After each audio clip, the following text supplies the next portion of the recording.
Então, gente, bom dia, boa tarde ou boa noite, dependendo de quando está vendo isso. Meu nome é João Antônio e eu vou hoje, agora, dar essa monitoria para vocês de acidente vascular cerebral hemorrágico, beleza? Sem mais delongas, então, vamos adentrar a aula. Isso foi um peguinha. Como vocês devem ter visto já, a minha aula anterior de AVC isquêmico foi postada no YouTube. E eu, infelizmente, por causa que eu era muito ingênuo e jovem na época, eu não fiz uma intro pro meu vídeo, entendeu? E que tipo de youtuber de respeito tem um vídeo sem uma intro? Tudo bem, vocês não precisam mais ficar em pânico em relação a isso, por causa que dessa vez eu fiz uma intro e agora ela vai rodar já.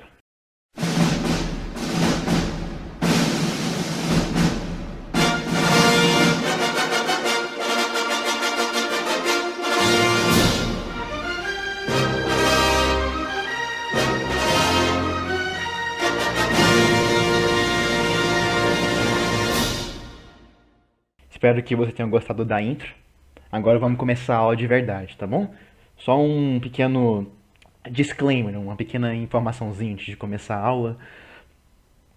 Quando a gente fala em AVC hemorrágico, a gente está se referindo a hemorragias subaracnoides e hemorragias intracerebrais, dentro do parênquima encefálico.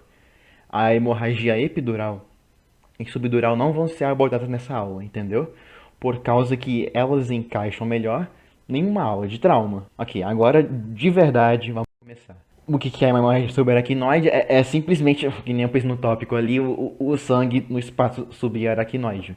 Mas onde que ele fica? Vocês talvez lembrem de anatomia, das meninges, entendeu? Mas para quem não lembra, uh, existem várias camadas de tecido conjuntivo que ficam entre o crânio e o cérebro em si, entendeu?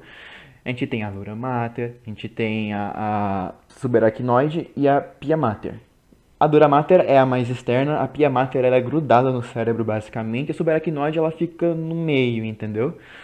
Algo muito característico do espaço subaracnoide é a presença do líquido cérebro-espinhal dentro desse espaço, entendeu? Dentro do espaço subaracnoide. Nessa imagem aqui, o espaço subaracnoide corresponde a essa parte aqui, entendeu? Você deve notar que tem essas, como se fossem viscosidades lá dentro. Essas são as trabéculas aracnoides, entendeu? Elas são bem características desse espaço. E é normalmente o que você vai bater o olho numa imagem, você vai saber que esse é o espaço subaracnoide com base nisso.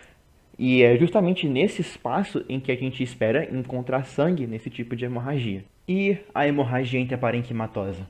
Eu só quero pontuar duas coisas a respeito dessa hemorragia, por causa que eu não acho que eu preciso ilustrar onde que fica o parênquima cerebral, não é?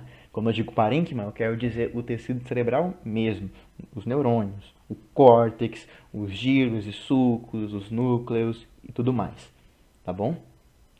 Como assim em relação à abreviação, João? A abreviação de hemorragia intraparenquimatose é HIP, só que tem um outro termo usado para referir para essa hemorragia que é sinônimo, que é a hemorragia intracerebral. Só que a abreviação para esse sinônimo seria HIC, hemorragia intracerebral. Só que eu não quero usar esse termo por causa de que eu já usei a abreviação HIC mais para frente nessa aula para me referir à hipertensão intracraniana. Então, eu só vou me ater à hemorragia intraparenquimatosa e HIP como os termos para me referir para essa hemorragia. Beleza? Qual que é a outra coisa que eu queria pontuar com vocês a respeito dessa hemorragia? É o fato de que sangue é tóxico para o cérebro. E eu não digo o sangue dentro do vaso bonitinho, não. Eu digo o sangue durante um fenômeno hemorrágico, um sangue em contato direto com o parênquima cerebral.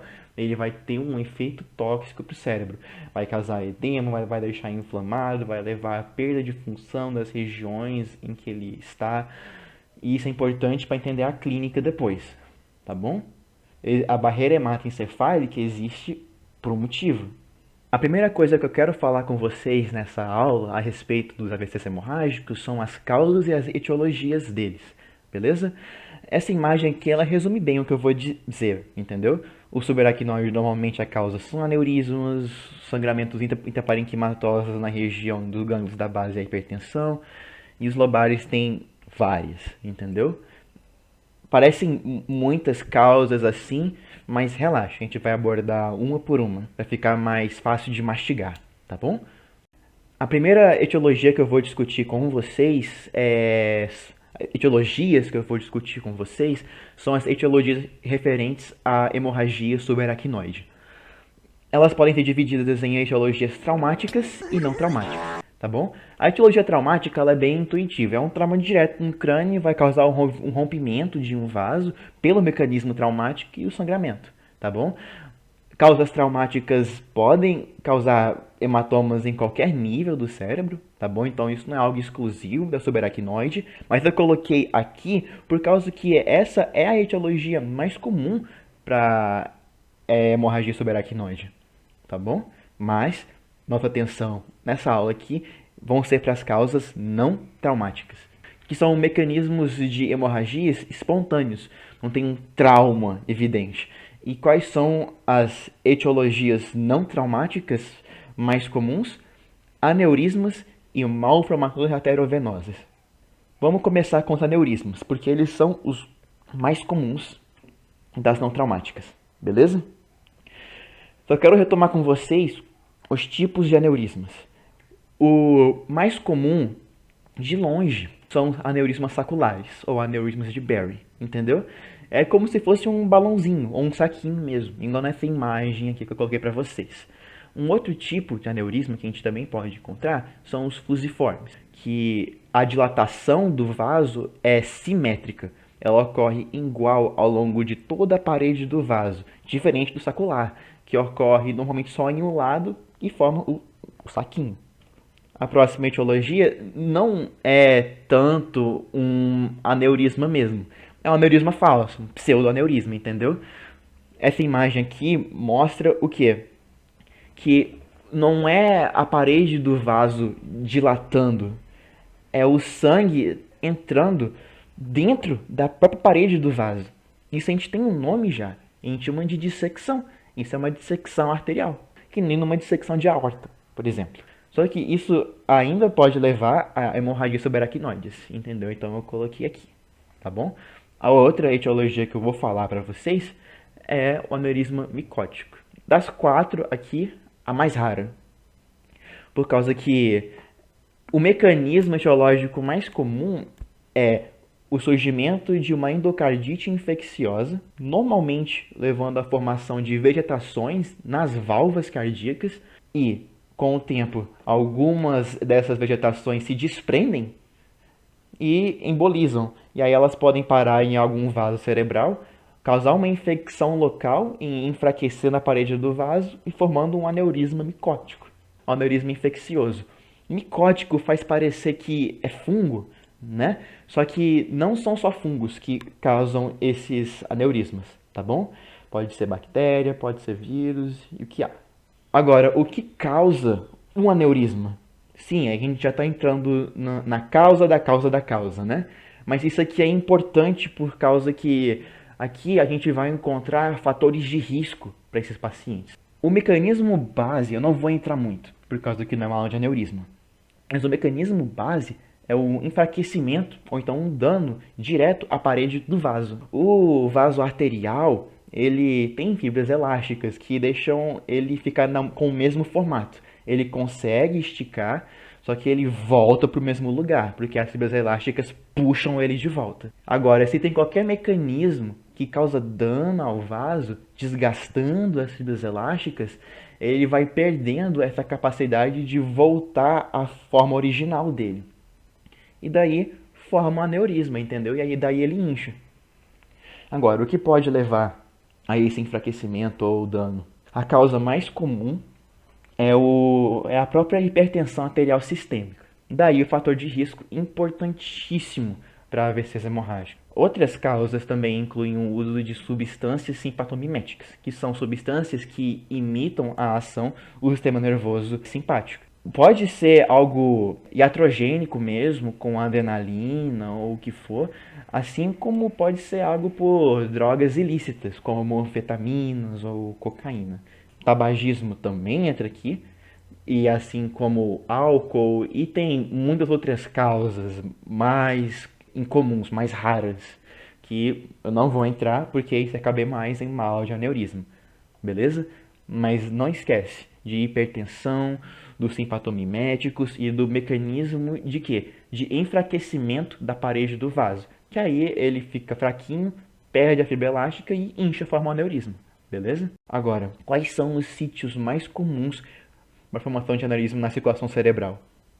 Isso parece picuinha, só que tem algumas manifestações clínicas que a gente vai ver que dizem respeito a onde o aneurisma está. Por causa que, dependendo de onde ele forma, ele pode comprimir algum nervo ou então alguma estrutura que pode levar a certos quadros clínicos. Olha, eu sei que quando você pensa em irrigação do cérebro, você já treme na base e já quer fechar o vídeo. Não, calma. Eu vou só falar de 4. Eu prometo, tá bom? É a artéria comunicante anterior, comunicante posterior e a cerebral média e interna. Lembra assim, são a artéria carótida interna, perdão, eu falei errado. Lembra que as duas mais comuns são as duas comunicantes. Eis uma imagem para ilustrar melhor. Calma, calma. Tem muito nome aqui, não assusta, tá bom? De novo, eu vou só falar das 4. E vai fazer sentido, porque nessas 4 ocorrem os aneurismas com mais frequência. Não são só essas 4, só que essas são as 4 artérias mais comuns para encontrar aneurisma. Beleza? De novo, a artéria comunicante anterior, onde ela fica? Eu coloquei ali um círculo amarelo. Deixa eu colocar aqui um assim para vocês poderem ver o meu mouse. Aí, vocês devem estar vendo agora. O sangue para irrigação cerebral advém do sistema das artérias vertebrais, que sobem aqui por baixo, formam a basilar que entra no polígono de Willis, e da artéria carótida interna, entendeu? Então, tem sangue subindo aqui pela basilar e tem sangue subindo aqui pela artéria carótida interna. É dali que o sangue está vindo. E por que eu estou falando isso? Olha, pensa, tem um vazão aqui, alta pressão. Para onde que o sangue vai? Para onde tem menos pressão. Então ele vai vir para cá e vai subir. Aí você tem esse toquinho de artéria aqui que está comunicando o sangue de alta pressão de cá e de lá, entendeu? Tá chegando o sangue dos dois lados aqui nessa artéria minúscula aqui, entendeu? Então é uma artéria que está aguentando um estresse pressórico muito grande. Por isso que lá é um ponto de fragilidade para poder formar aneurisma. Fez sentido agora? Porque a mesma lógica vai para posterior. A artéria comunicante posterior é essa mais longuinha aqui, que está comunicando essas duas aqui. E de novo, sangue de alta pressão aqui, sangue de alta pressão aqui. Tem sangue descendo aqui e tem sangue subindo aqui, entendeu? Você fala, por que tem sangue confluindo ali para a mesma artéria? Isso não faz sentido. Cara, isso aqui é mecanismo evolutivo, entendeu? A gente sabe que se tem algum ponto de isquemia no cérebro, o cérebro gosta de se adaptar e tentar mandar sangue para onde está faltando mais. Essas artérias permitem justamente isso, entendeu? Se às vezes tem alguma obstrução aqui na região da artéria cerebral posterior, um pouco de sangue pode vir da artéria cerebral, da artéria carótida interna, descendo aqui e ajudar. Elas são basicamente artérias com um mecanismo protetor contra a isquemia. Ou seja, evolutivamente é uma vantagem, é biológico. Mas voltando para a aula, sangue confluindo aqui no meio, ponto de fragilidade, igual na artéria comunicante anterior. Então também é um ponto em que a gente espera formar um ponto em que a gente espera formar um aneurisma. As outras duas artérias é a artéria cerebral média e a artéria carótida interna. Elas são a continuação da mesma artéria, entendeu? A carótida interna ela entra no polígono de Willis, manda a artéria comunicante posterior e a artéria cerebral anterior aqui, e aí ela vira cerebral média, entendeu? E por que forma aneurisma? É um vaso calibroso de alta pressão. Aí você pensa, ora, Essa artéria basilar aqui também parece uma artéria recebendo muita pressão. Está recebendo sangue dessas duas artérias vertebrais em um vaso só. Sim, você está corretíssimo, entendeu? Outros pontos de formação de aneurisma estão aqui embaixo. Só que eu não vou falar. Eu falei desses quatro porque eles são os quatro mais importantes. Beleza? A outra etiologia muito importante de saber para a hemorragia subaracnoide são as malformações arteriovenosas. Essas malformações são problemas congênitos, você nasce com eles. Então, são um diagnóstico diferencial importantíssimo de você ter em mente quando você está diante de uma criança com uma hemorragia subaracnoide, ou até mesmo intracerebral, certo? Mas o que é essa malformação arteriovenosa? O nome meio que entrega já, mas o que tem de importante nessa malformação? O que a gente tem de importante nessa malformação é uma comunicação direta do sistema arterial com o sistema venoso. Essa comunicação normalmente passa por uma rede capilar. Aqui não. Aqui o sangue vai passar da artéria para a malformação, para as veias. E por que isso é um problema? Porque as veias não estão prontas para aguentar o sangue arterial de alta pressão. Essa imagem aqui vai elucidar bem o problema. Você tem ali o vaso vermelhinho, que é a artéria, o sangue sai dele, entra na rede capilar, que está normal aqui. Essa aqui é a imagem normal. E depois que o sangue passa pela rede capilar, ele vai adentrar o sistema de drenagem venosa. Tudo certo. De novo, sangue arterial é um sangue de alta pressão, mas quando ele é forçado a entrar nos pequenos vasos capilares, é como se eles segurassem o impacto dessa pressão.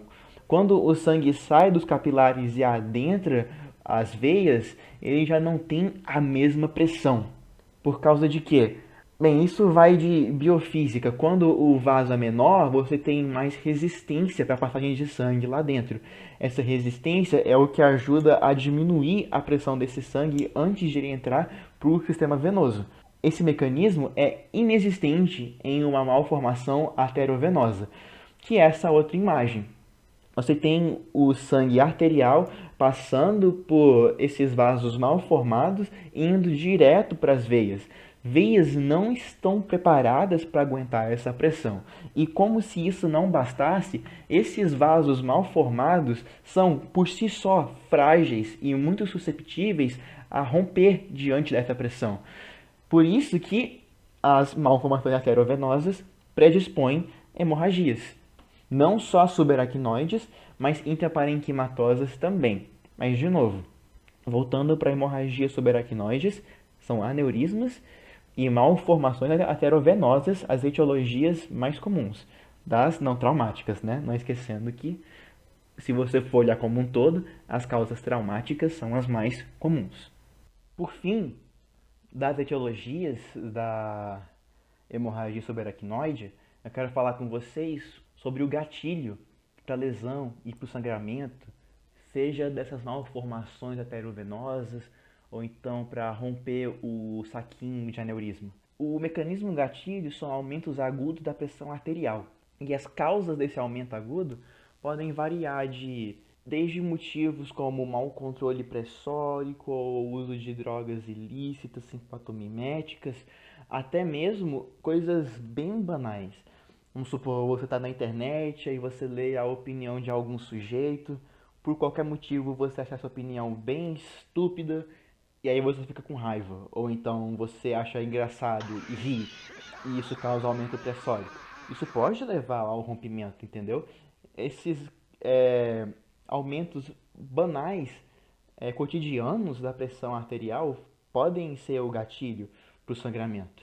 E isso é importante de ter em mente, porque basicamente o que isso quer dizer é que esse sangramento pode ocorrer virtualmente a qualquer momento. E esse é um perigo muito importante de se ter em mente, tanto para a hemorragia subaracnoide quanto para a hemorragia intraparenquimatosa, entendeu? No caso das causas não traumáticas, beleza? Agora vamos adentrar as causas de hemorragias intraparenquimatosas. A causa mais comum é a causa atribuída à hipertensão. Outras causas são referentes a hemorragias lobares e, por fim, uma que vocês já devem estar mais familiarizados é a transformação hemorrágica de um AVC isquêmico. Só para esclarecer um pouco, eu vou falar de cada uma já já, mas só para esclarecer já, quando eu falo de hemorragia lobar, eu estou falando da localização da hemorragia. Normalmente elas podem ser classificadas em três tipos: a hemorragia lobar, que acontece próximo de região de córtex mais externas, enquanto que a hemorragia profunda acontece em regiões mais mediais, mais internas do cérebro, particularmente próximas de núcleos profundos do cérebro. Daí o nome, entendeu? E quais são núcleos profundos? Núcleos da base, tálamo e por aí vai. E, por fim, sangramentos de fossa posterior. E por que que a gente divide fossa posterior de lobar? Porque tecnicamente hemorragias de fossa posterior estão acontecendo nos lobos. É por causa que eles são menos prevalentes do que os lobares. Mas qual que é a diferença? Quando a gente fala hemorragia lobar, a gente está pensando em sangramentos na região anterior do cérebro, hein? Por causa que é normalmente a circulação anterior que é mais comumente acometida por esses problemas. Fossa posterior não é tão comum, mas pode acontecer. E quando acontece, sangramento de fossa posterior. A outra coisa que eu quero pontuar com vocês é, de novo, sobre trauma. Diferente da hemorragia subaracnoide, aqui o trauma não é tão prevalente. As causas mais comuns aqui são realmente as causas não traumáticas. São as causas referentes à hipertensão, hemorragias lobares e a transformação hemorrágica de um AVC isquêmico. De novo, essa imagem aqui que vai resumir tudo que eu vou dizer e ela já até mostra para vocês o que eu acabei de falar.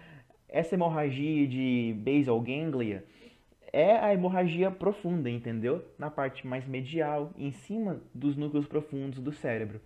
Aquela maior atrás, referente ao lobar, tecnicamente é uma hemorragia de fossa posterior, mas vocês veem a diferença dela da profunda. A hemorragia lobar, ela fica em regiões mais externas do cérebro.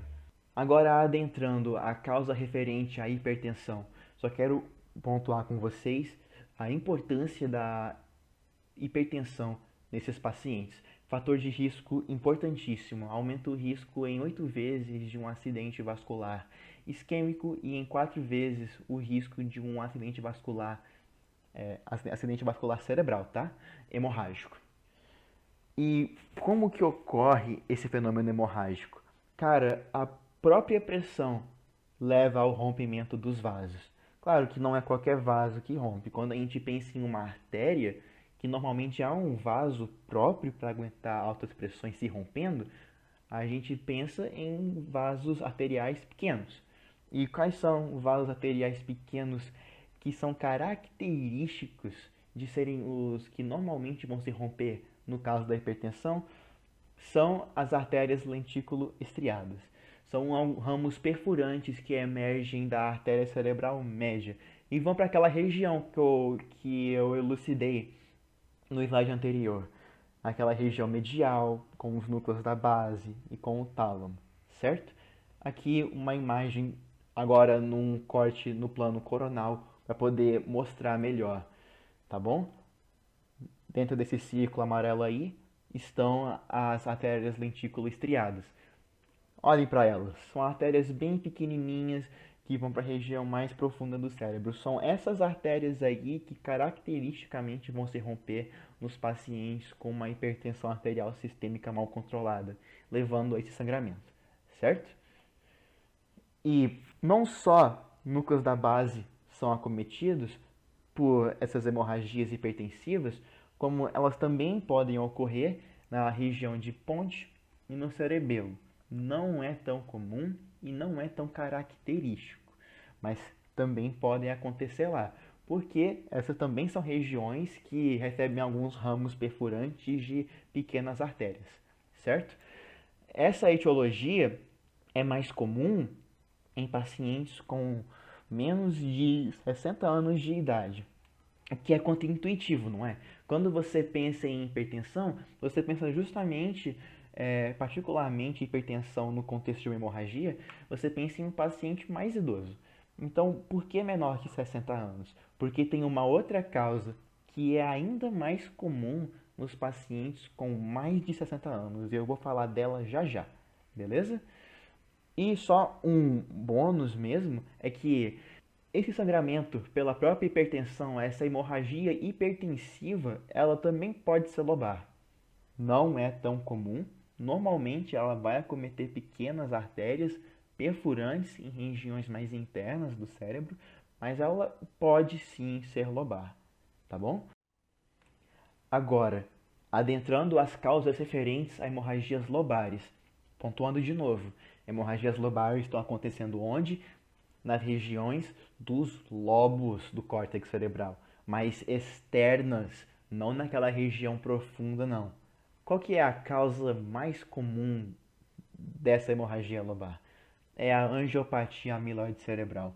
O nome é complicado, mas o mecanismo, eu vou explicar porque eu acho que isso ajuda a lembrar, entendeu? O mecanismo não é tão complexo. Amiloide, quando você lê a palavra amiloide, você talvez lembre do peptídeo amiloide, que é um peptídeo que é importante na fisiopatologia de uma doença chamada de doença de Alzheimer. A gente tem um acúmulo desse peptídeo no parênquima cerebral. E quando você pensa em peptídeo, você pensa em quê? A proteína é algo durinho. Agora pensa nesses vários peptídeos amiloides se acumulando dentro da parede de um vaso ao longo de vários anos. Como é que esse vaso vai ficar? Ele vai ficar duro, ele vai ficar rígido, ele vai ficar quebradiço. Você pensa assim, certo? Você ia imaginar que ele vai ficar mais duro, ele fica mais resistente. Não, é muito importante que um vaso ele tenha algum grau de elasticidade para ele poder aguentar a pressão arterial. Nessa angiopatia, ele perde isso, ele fica quebradiço, e isso pode levar a hemorragias intraparenquimatosas. E, de novo, como é algo que leva anos para acumular dentro dos vasos, é a etiologia que você espera encontrar em pacientes com mais de 60 anos. Enquanto que nos menores de 60 anos, você normalmente pensa em qual? Na hipertensão. O nome fez sentido agora? É muito importante que você entenda o nome para não ficar decorado, entendeu? É uma angiopatia porque está acometendo os vasos, é amiloide porque a proteína que está acumulando dentro dos vasos é o peptídeo amiloide e é cerebral porque está acontecendo no cérebro, tá bom? Se você lembrar do nome assim, não fica tão decoreba. Outra causa, malformação arteriovenosa, de novo, entendeu? Mesma coisa, pensar mais em criança nesses casos. Nós vamos retomar todo o raciocínio de novo, eu já falei no slide anterior, tá bom? Outra causa comum, tumores malignos. Como é que tumores malignos vão levar a hemorragias intraparenquimatosas? Tumores, câncer, né? Tumor maligno é câncer. Câncer ele tem várias características peculiares, entendeu? Uma delas é a capacidade dele de produzir fatores que promovem a angiogênese. O que é a angiogênese? É a produção de novos vasos. E por que, o tumor tem interesse nisso? Porque ele está gerando uma nova irrigação para poder mandar sangue para ele mesmo, certo? É como se ele estivesse roubando o sangue do resto do corpo e colocando para ele, criando um sistema vascular só dele. Qual que é o problema? Essa não é uma angiogênese saudável. E o que eu quero dizer com isso é que são vasos frágeis, como na MAV, entendeu? Como na malformação arteriovenosa, vasos frágeis. E o que acontece quando você tem vasos frágeis recebendo sangue de alta pressão? Eles podem se romper. Por isso que tumores malignos podem predispor à formação de uma hemorragia intraparenquimatosa. Não é porque o tumor em si faz sangrar, é por causa que os vasos que ele gera levam ao sangramento. Outras causas incluem coagulopatias. No caso de um AVC hemorrágico, você pensa em um paciente com um sangue ralo, um sangue com pouca coagulabilidade. O que faz sentido. O sangue não está coagulando tão bem, sangra mais fácil. De novo, drogas simpatomiméticas aqui. E aneurismos micóticos podem causar hemorragia intraparenquimatosa. Lembrando que a aneurisma normalmente é uma causa mais prevalente nas hemorragias subaracnoides, só que elas podem entrar aqui também na intraparenquimatosa, certo? Calma, tem 6 tópicos aqui, muitas causas. Vamos tentar organizar isso aqui um pouco mais para ficar mais fácil de lembrar. As 3 primeiras causas, que são as 3 mais importantes, todas dizem respeito a vasos fracos se rompendo com facilidade. E as outras 2 de baixo são importantes não por causa dos vasos em si, mas por causa que são quadros reversíveis.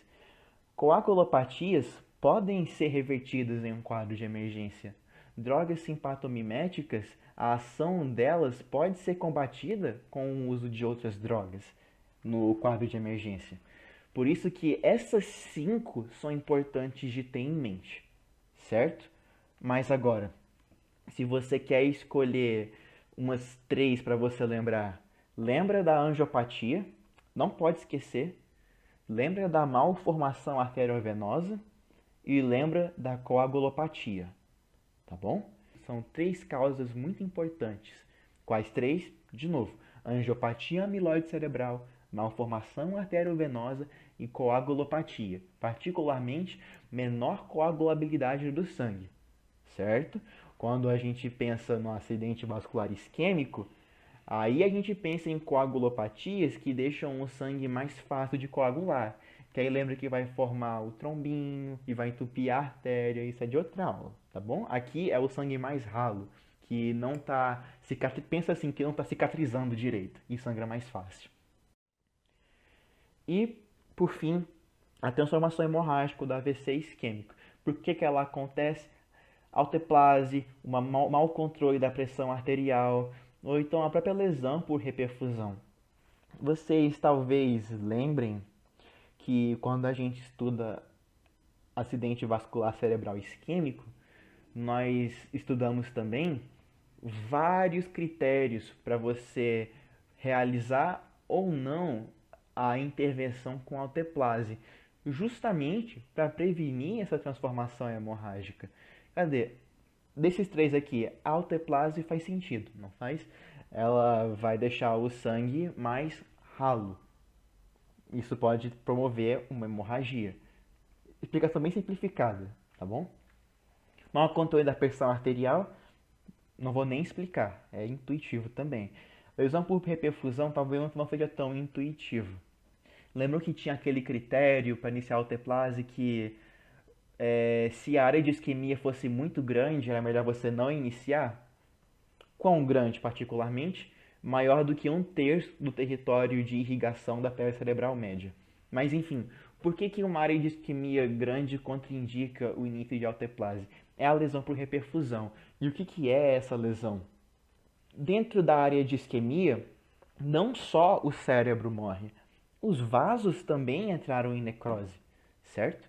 Se você restabelece o fluxo sanguíneo para essa área de isquemia, esses vasos mortos talvez não consigam segurar a pressão arterial e podem se romper. É justamente essa preocupação que esses critérios trazem à mente, certo? E uma etiologia bônus a mais para vocês, que ela não enquadra em nenhuma das 3 categorias que eu coloquei aqui, é a trombose venosa cerebral. E por que ela não enquadra em nenhum desses 3? Por causa que a apresentação dela é bem diferente, particularmente a apresentação imaginológica dela.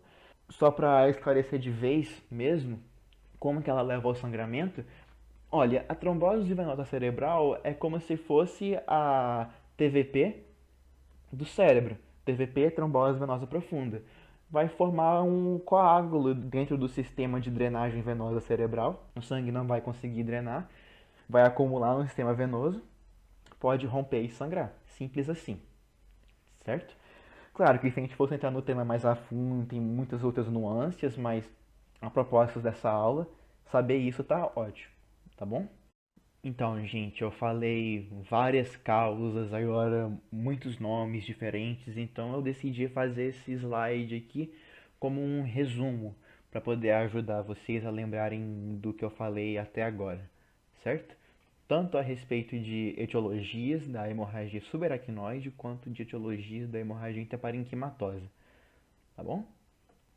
Agora nós vamos adentrar o quadro clínico dessas duas hemorragias. Eu vou começar primeiro com um quadro clínico da hemorragia subaracnoide.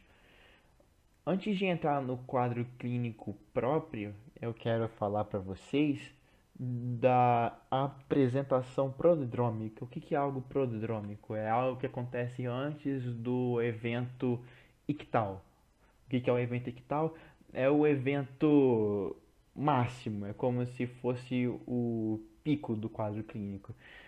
Ou seja, a apresentação prodrômica é a parte do quadro clínico que antecede a pior fase da clínica em si. Ela nem sempre é presente.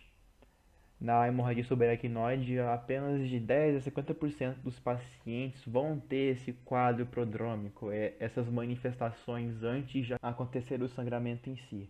Essas manifestações vão anteceder a hemorragia em bastante tempo, quase um mês.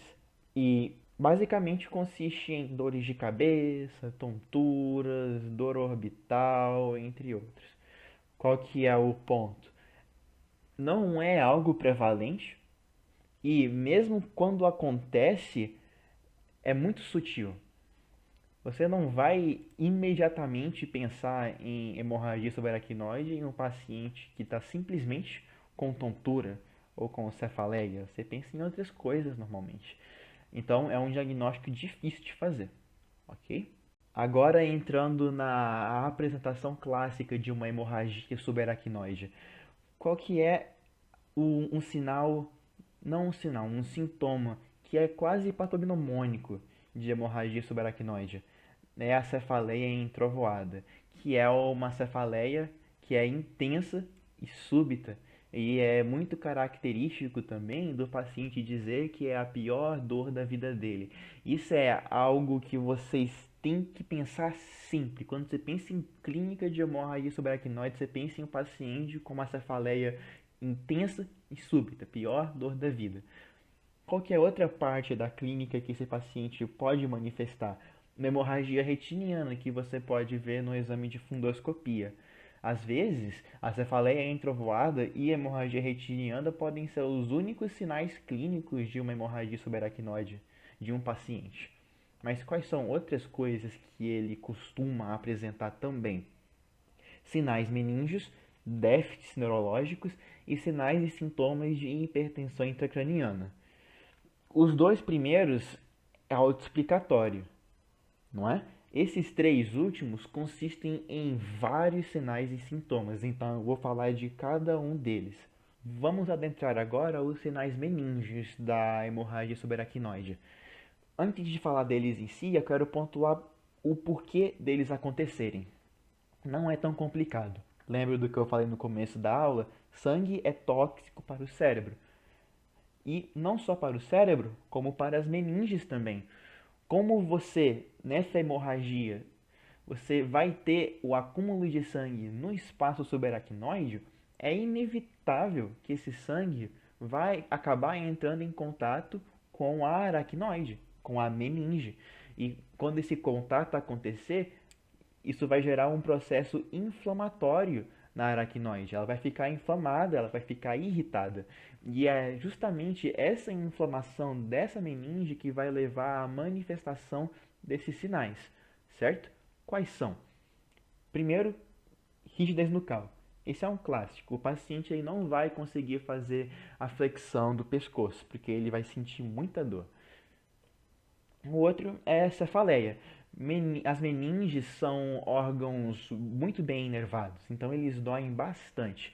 No caso, a cefaleia aqui é qual? É a cefaleia entrovoada. É por isso que dói tanto, certo? Por isso que é uma cefaleia não só súbita, como intensa. E os sinais clássicos que você pode fazer no paciente, que é o de Brudzinski e o de Kernig. Eu coloquei a explicação aqui entre parênteses, vocês podem ler, só que eu preferi explicar pela imagem, que eu vou mostrar já já.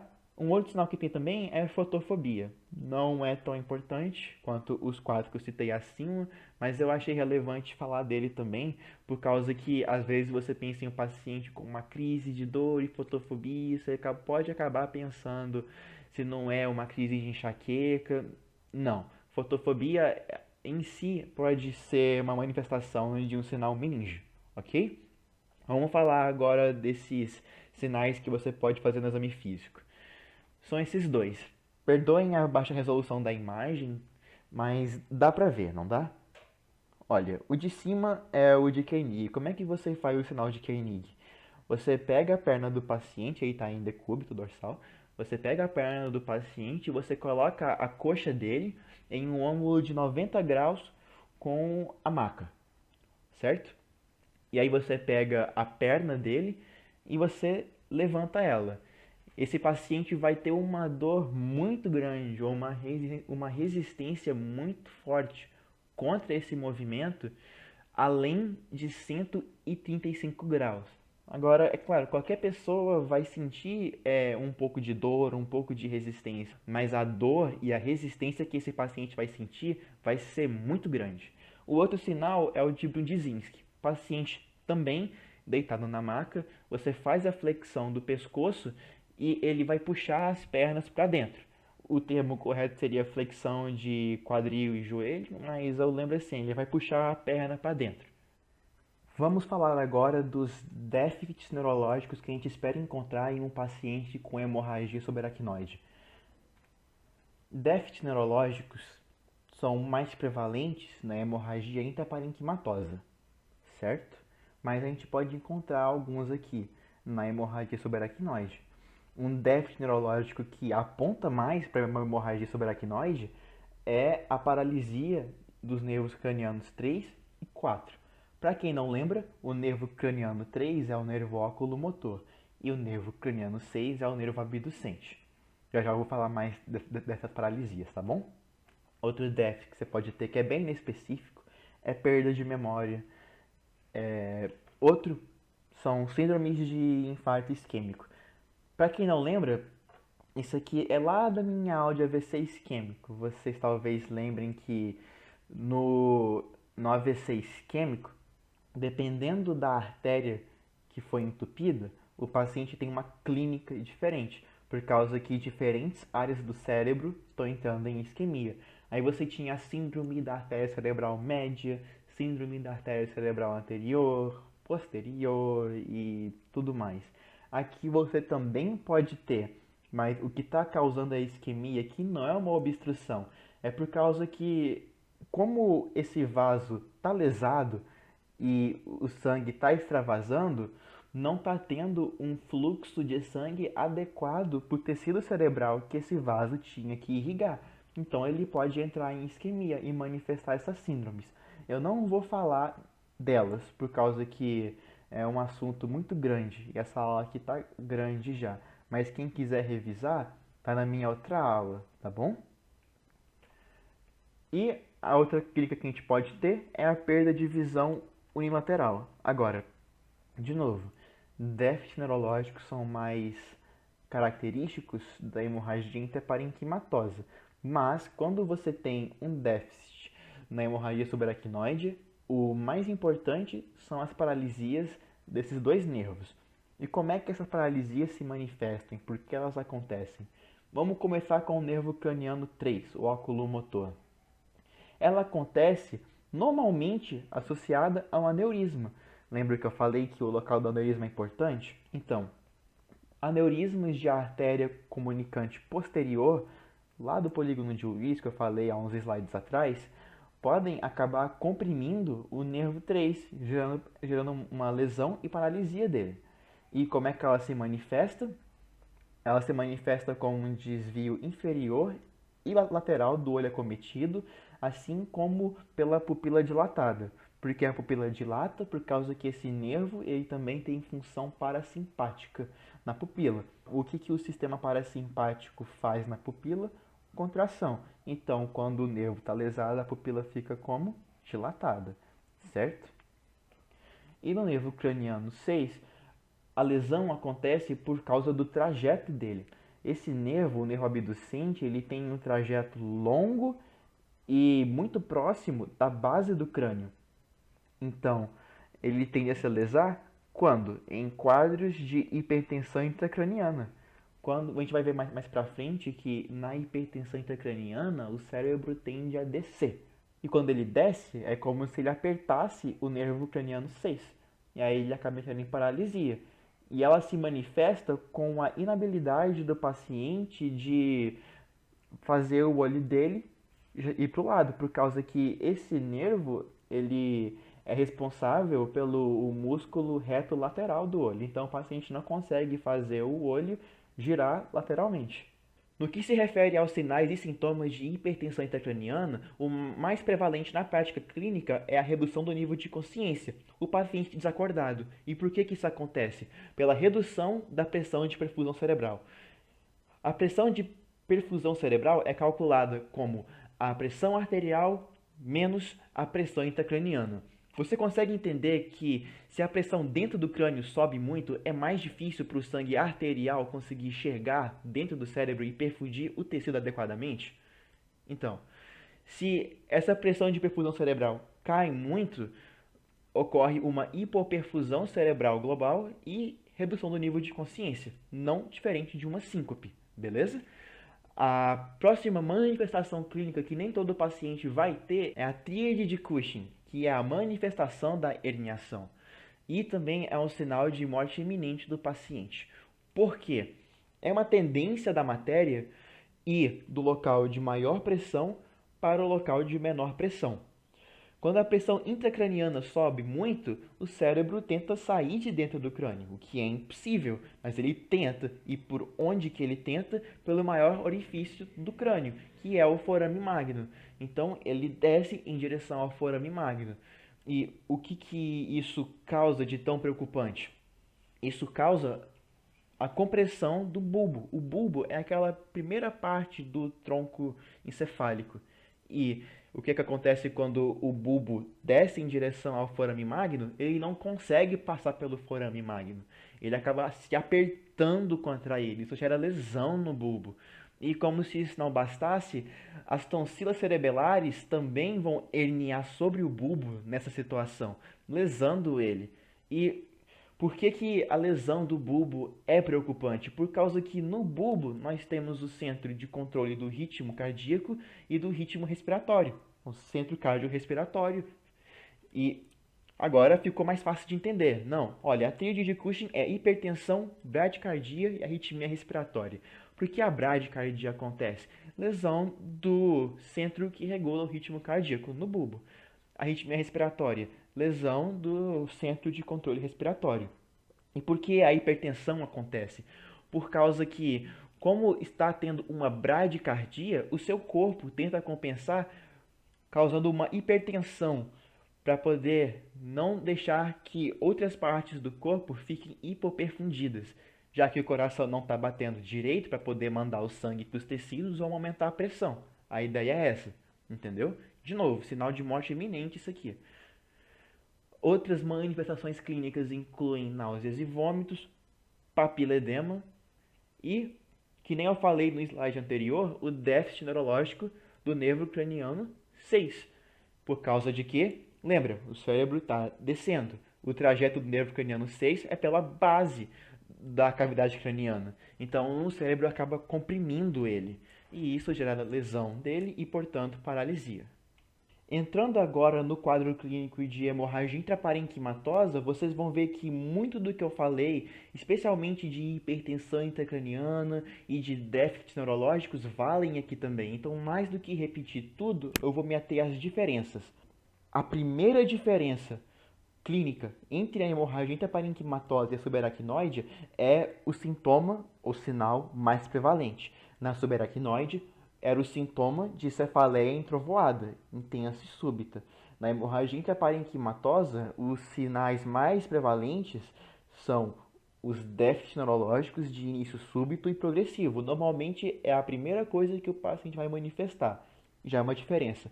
Qual outra diferença? Na hemorragia intraparenquimatosa, nós não esperamos encontrar sinais meníngeos, por causa que a gente não está tendo aquele sangue em contato com a aracnoide, irritando ela e levando ao surgimento dos sinais meníngeos. E, por fim, outra diferença importante é que na hemorragia subaracnoide, por mais que ainda seja uma hemorragia, por mais que ainda seja uma emergência, o sangue pelo menos tem um local para onde escorrer, tem um espaço para onde escorrer. Ainda pode levar a hipertensão intracraniana? Pode. Só que na intraparenquimatosa não tem um espaço para onde o sangue extravasar. O sangue ele se força dentro do parênquima encefálico, levando a um aumento da pressão intracraniana muito mais agressivo. Então tem que ter uma atenção ainda maior aqui em relação à tríade de Cushing, certo? Entrando um pouco mais nas diferenças dos déficits neurológicos entre a hemorragia subaracnoide e a parenquimatosa, enquanto na subaracnoide a gente conversa mais, a gente vê mais a paralisia dos nervos cranianos 3 e 6, aqui na hemorragia parenquimatosa, a manifestação neurológica mais comum se manifesta como uma das síndromes de infartos cerebrais. Qual delas depende do território acometido. Pelo mesmo motivo, o vaso está lesado, ele está sangrando, então a região que ele ia irrigar não está recebendo o fluxo sanguíneo adequado, levando à isquemia, levando a síndrome de infarto isquêmico. Saindo do quadro clínico, vamos falar agora sobre métodos de diagnóstico e investigação etiológica, tanto da hemorragia subaracnoide quanto da hemorragia intraparenquimatosa. De longe, os métodos mais úteis para esses fins são os exames de imagem, mas também tem outros exames que a gente faz. É importante ter em mente que nem sempre dá para diagnosticar a etiologia no quadro de emergência. Às vezes você tem que dar um segmento adequado e investigar mais a fundo esse paciente para poder descobrir a etiologia. Como eu falei, os exames de imagem são a principal ferramenta à nossa disposição aqui. E quais são esses exames de imagem? A tomografia sem contraste, a angiotomografia, que já é um exame contrastado, a angiografia e a ressonância magnética. Também temos alguns exames laboratoriais que a gente pode até mesmo pedir num quadro de emergência, testes rápidos de sangue. Um coagulograma para poder afastar coagulopatia, glicemia, transaminases hepáticas e até mesmo os testes toxicológicos para drogas e o que for. Eu vou falar mais a fundo já já, ok?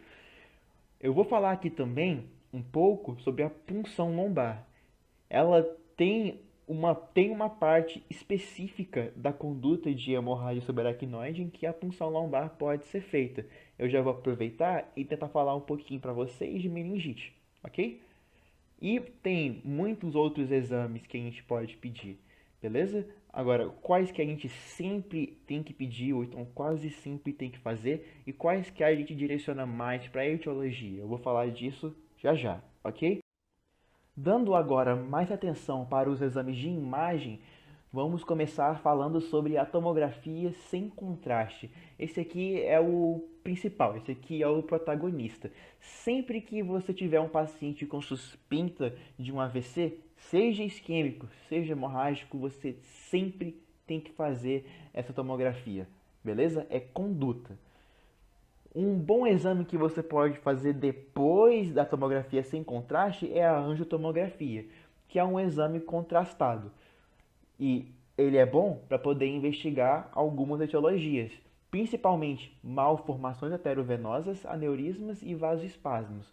Vasoespasmos não é uma etiologia, é uma complicação, só para esclarecer, ok? O padrão ouro é a angiografia. Só que é um exame muito invasivo, então normalmente não é feito, ok? O normal é você fazer a tomografia sem contraste e às vezes a angiotomografia. Pelo menos aqui na nossa realidade aqui, ok? A ressonância magnética é um exame ótimo, alta sensibilidade e especificidade para poder fazer tanto diagnóstico quanto investigação etiológica. O negócio é que ele é pouco sensível. Você nem sempre vai ter uma ressonância magnética pronta para você fazer em um quadro de emergência. E mesmo se tiver, é um exame que demora a fazer. No entanto, se tiver disponível, é uma ótima ferramenta. Mas aqui na nossa realidade aqui, normalmente a ressonância magnética vai entrar como um exame que a gente faz depois do quadro de emergência para poder investigar etiologias. Eu vou mostrar agora para vocês algumas imagens e vou explicar para vocês pelo menos o básico de como identificar algumas dessas hemorragias e até mesmo algumas das etiologias, certo? Vamos começar com essa imagem aqui. Essa imagem aqui é uma tomografia sem contraste em um corte axial do cérebro. Você consegue ver alguma alteração nessa imagem aqui? Tem alguma coisa chamando sua atenção aqui nessa imagem? Olhe com atenção. Eu vou colocar uma imagem mais ou menos no mesmo plano, ao lado, só que normal, para vocês compararem. Ficou mais evidente agora qual que é o problema? Para quem está achando estranho que nesse sulco aqui e nesse sulco cerebral aqui tá branco, você acertou. Por que que esses sulcos estão brancos? Por causa que tem sangue neles. Isso é uma hemorragia subaracnoide. Eu falei em um dos primeiros slides da minha aula que os sulcos cerebrais correspondem ao espaço subaracnoide. Não só sulcos, tem algumas cisternas também, mas o ponto é que nos sulcos, por esperarmos que lá tenha líquido cérebro-espinhal, por ser o espaço subaracnoide, o normal é que ele esteja escuro. É normal que esses sulcos estejam escuros na tomografia. Olha para o espaço ventricular. O espaço ventricular tem líquido cerebroespinhal e está escuro. Nos sulcos também tem esse líquido, então era para estar do mesmo jeito, mas não está. Na imagem ao lado está normal. Olha só, os ventrículos estão escuros e os sulcos também. É até difícil de enxergar os sulcos normalmente. Aqui não, aqui eles estão brilhando, porque sangue agudo na tomografia sem contraste e também com contraste é claro, é hiperdenso que fala. Uma outra imagem mostrando a mesma coisa, ok? Elas estão mais ou menos no mesmo plano, no plano do mesencéfalo. O mesencéfalo, cadê? Deixa eu apontar para ele com o laserzinho. O mesencéfalo é isso aqui, ó. Ele parece a cabecinha do Mickey Mouse, entendeu? Tudo isso aqui era para estar escuro, igual está na imagem normal à direita, mas está tudo branco. Por causa de quê? Sangue. Sangue acumulado no espaço subaracnoide, ok? Essa imagem aqui é uma outra tomografia sem contraste. E olha, aqui está mais fácil de enxergar a alteração, não tá? A gente tem essa hiperdensidade. Essa região aqui que é bem característica.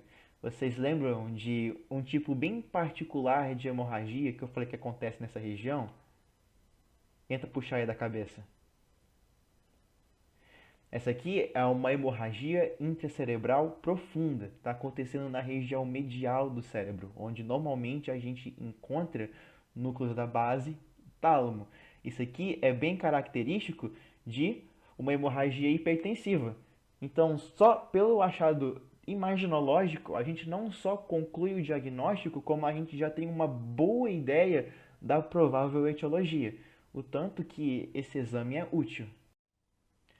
Vamos sair agora da tomografia e vamos ir para um exame um pouco mais minucioso. Essa imagem aqui é uma imagem do cérebro em uma ressonância magnética em T2. Em T2, o líquido cérebro-espinhal é claro, então essas regiões de hiperintensidade aqui são esperadas, isso é normal, tá bom? Agora, você consegue ver alguma alteração aqui? É difícil, mas olha com atenção. Você consegue ver esses pontinhos pretos aqui, essas pequenas hipointensidades. O que vocês acham que isso é? Eu vou falar o que que é. São pequenas hemorragias, são microhemorragias no cérebro. Você sabe de alguma etiologia de AVC hemorrágico que se manifesta assim? Tem uma que eu falei. Particularmente uma que é comum em pacientes com mais de 60 anos, que envolve a acumulação de um peptídeo específico dentro dos vasos arteriais. Olha, a ressonância é um ótimo exame não só por causa da sequência T1 e sequência T2, mas também por causa das várias outras sequências que a gente tem à nossa disposição. Uma sequência em particular é ótima para diagnosticar essa etiologia, para quem sabe quem é já a etiologia, que é a sequência SWI. A sequência SWI, ela detecta pequenas distorções do campo magnético no exame de ressonância. E olha só, agora a gente não tem só um ou outro pontinho preto, a gente tem vários pontinhos pretos, vários pontos em que o campo magnético foi distorcido. E por que está acontecendo essa distorção? O que está causando esses pontinhos pretos? Que nem eu falei, são microhemorragias acontecendo ao longo de um quadro longo e arrastado. Essas hemorragias não são visíveis direito nos exames de ressonância magnética, mesmo em T1 e mesmo em T2, só que por causa que nelas acabam acontecendo um pequeno acúmulo de ferro e minerais, na sequência SWI que detecta distorções do campo magnético, esses minerais causam essa distorção e acabam sendo visíveis nessa sequência. Isso aqui é muito característico de uma etiologia, que cadê? Eu já estou fazendo suspense já há uns 2 minutos, é a angiopatia amiloide cerebral. Aqui a gente não está tendo uma hemorragia intracerebral franca. A angiopatia amiloide cerebral pode predispor uma hemorragia de verdade, uma grandona? Pode, mas normalmente ela se manifesta como microhemorragias que vão acontecendo ao longo de um quadro arrastado. Lembra? Esse aqui é um paciente que, se não tem, ele tem uma alta predisposição a ter Alzheimer ou então alguma doença cerebral degenerativa. Esse aqui é um paciente que está tendo lesões no cérebro repetidamente ao longo de vários anos, em pequenos pontos. É um quadro bem difícil de acompanhar, entendeu? Esse exame aqui é uma angio-TC, ou então angiotomografia, que é a mesma coisa de uma tomografia, só que é um exame com contraste, permitindo que a gente visualize os vasos cerebrais de forma adequada. Você consegue ver alguma alteração nessa imagem aqui? Você consegue ver que aqui à esquerda o vaso vem, aí ele some, aparece aqui de novo, aqui é normal. Aqui o vaso ele vai um pouco mais adiante, mas tudo bem, mas aí desce aqui, a gente tem esse emaranhado de vasos aqui. O que será que é isso? Tem alguma etiologia que eu falei que envolve justamente uma aglomeração de vasos? E dando uma dica, particularmente de vasos mal formados? Então, cara, isso aqui é uma malformação arteriovenosa, diagnosticada numa angio-TC, que pode predispor o paciente a ter uma hemorragia. Esse aqui não tá com hemorragia. Esse aqui tem só malformação arteriovenosa, só para esclarecer, ok? Saindo dos exames de imagem, vamos entrar agora nos exames laboratoriais. Olha, tem vários exames laboratoriais que a gente pode fazer. A maioria deles a gente direciona com base na suspeita etiológica, mas tem dois em particular que você sempre vai fazer, sem dúvida. O primeiro é glicemia, por causa que estados de hiper e hipoglicemia podem simular um quadro clínico de um AVC isquêmico ou de um AVC hemorrágico, certo? E é algo que você pode reverter na emergência já. O outro exame que a gente gosta de pedir é o coagulograma, para tanto pesquisar coagulopatia, no caso de AVC hemorrágico e isquêmico, quanto para ver as indicações de iniciar autoplase, no caso do isquêmico. As transaminases hepáticas a gente normalmente só pede quando a gente suspeita de uma coagulopatia que tem como base um problema no fígado. Por causa que, como a gente sabe, o fígado ele produz fatores de coagulação. Então, se às vezes o paciente está com alguma doença acometendo o fígado dele, esse pode ser o motivo para ele estar com uma coagulopatia, com menos fatores de coagulação, com o sangue mais ralo e mais propenso a sangramentos. Os exames toxicológicos você normalmente só vai pedir na suspeita de um paciente usando simpatomiméticos, anfetaminas e cocaína e o que for. E tem vários outros que você ainda pode pedir. Um outro que é importante também são ureia e creatinina, por causa que se você for fazer a angiotomografia, você tem que certificar de que esse paciente ele não é nefropata, por causa que o contraste, depois que ele passa pela circulação arterial e você pega a imagem, ele acaba tendo que ser filtrado pelo rim. E se o paciente é nefropata, isso pode acabar dando problema e sobrecarregando o rim dele. Não esquecer, eu circulei aqui para vocês para retomar. Glicemia e coagulograma você sempre vai fazer. Por quê? Porque são quadros que você pode reverter prontamente e são comuns. De novo, você pode reverter hiper e hipoglicemia e uma coagulopatia você também pode reverter no quadro de emergência. A punção lombar tem aquela história que quem estava na minha outra monitoria talvez lembre que eu falei muitas vezes que você não pode fazer punção lombar em um paciente com hemorragia intracerebral, por causa que isso pode diminuir a pressão dentro do sistema ventricular, em que normalmente você pensa, ah, é bom, ele está com hipertensão intracraniana. É certo que como ele vai diminuir a pressão particularmente do sistema ventricular da medula espinhal, isso pode acabar fazendo com que o cérebro hernie. Você pode acabar acelerando o processo de herniação do cérebro. Por isso que a gente não faz em pacientes com suspeita de hemorragia intracerebral. A função da punção lombar nesse assunto aqui é na hemorragia subaracnoide. Para quê? Para afastar a meningite. Por que a gente afasta a meningite na hemorragia subaracnoide? Cara, esse aqui é um paciente que ele vai chegar para você com cefaleia e sinais meníngeos.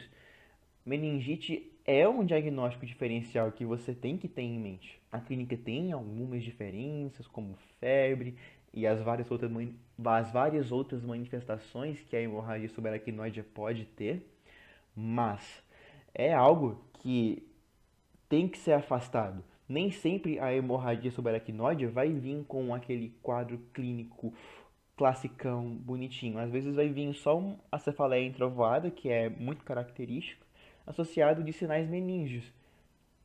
Aí isso pode colocar o médico em dúvida. Nesses casos, o que você faz?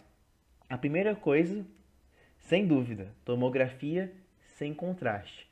Para quê? Para você ver se tem evidências de hemorragias. Se a tomografia não mostrar nada, você pode então fazer a punção lombar.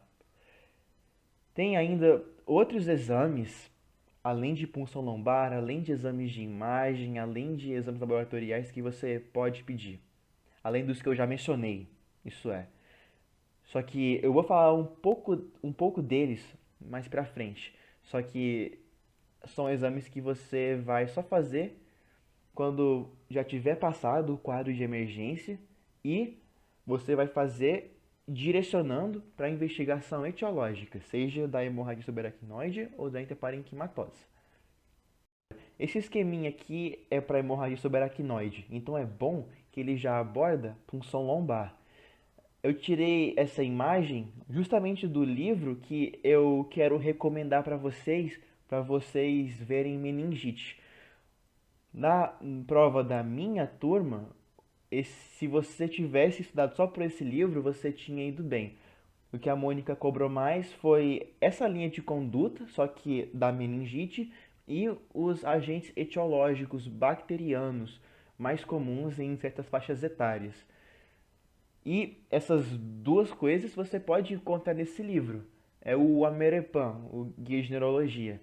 Eu já mandei para vocês esse livro, só que não sei se às vezes eles se perderam, se vocês perderam o arquivo, porque eu sei como é que é grupo de sala, é cheio de arquivo novo. Se precisarem, eu mando de novo, sem nenhum problema, beleza? Eu tenho no meu computador aqui, eu mando rapidinho, ok? Mas vamos voltar.